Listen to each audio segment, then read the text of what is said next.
Hey you guys, this video is just going to be on a quick review of recursive and explicit equations for arithmetic sequences. So we're just going to, for this first problem, be working off of this sequence. So it goes from 4 to 7 to 10.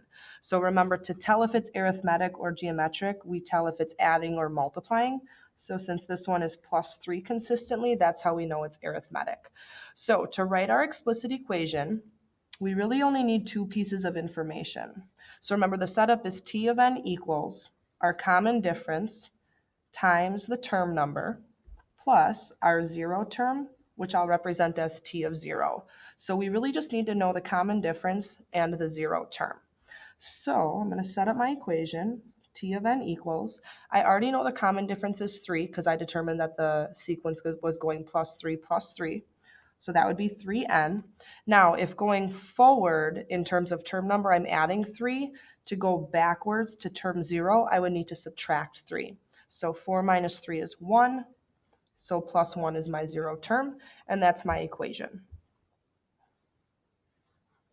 All right, then for recursive, this is where it always builds on the previous term. So in order to find term 2, you have to know term 1.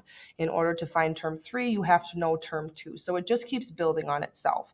But what you do need to give is a starting point. And it doesn't matter what term you use. I'll typically use 0 or 1.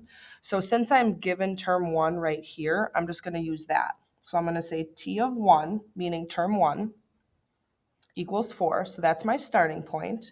And then I'm going to say T of n plus 1. And all that means is the next term. So if I'm currently at term n, if I go one more than that, I'll be at the next term.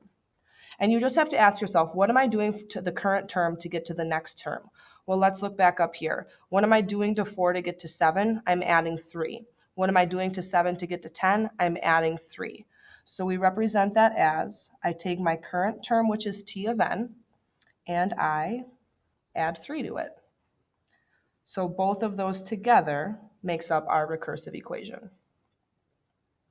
All right, second example, what I did here is I gave an explicit equation for an arithmetic sequence, and I'm going to show you how to go from there and write the recursive. All right, so first thing we need is the starting point again.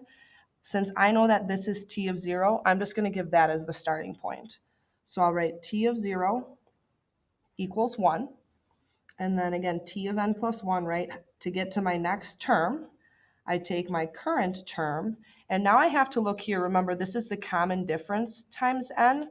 So this is telling me that the common difference is minus 5, which means the sequence is going subtracting 5 consistently. So I take my current term minus 5. So again, these two together makes up our recursive equation for this same sequence. So these are both representing the same sequence. It's just in different formats. And then the last one, I give you the recursive setup, and then I'm going to show you how to write the explicit equation. So again, for the explicit equation, I have to know T of 0, and I have to know the common difference. Okay, well, in this equation, it's telling me to take my current term plus 2. So that must mean that my common difference is 2. And then it gives me the first term, but I need the zero term. So if going forward we add 2, okay, so like to get to term 2, I would add 2 to this and get negative 10. But to reverse that back to 0, I need to subtract 2. So negative 12 minus 2 is negative 14. So now that I have those, I just need to put it into the explicit format. So my explicit equation would be T of n equals 2n, right? I'm adding 2 consistently, and then minus 14.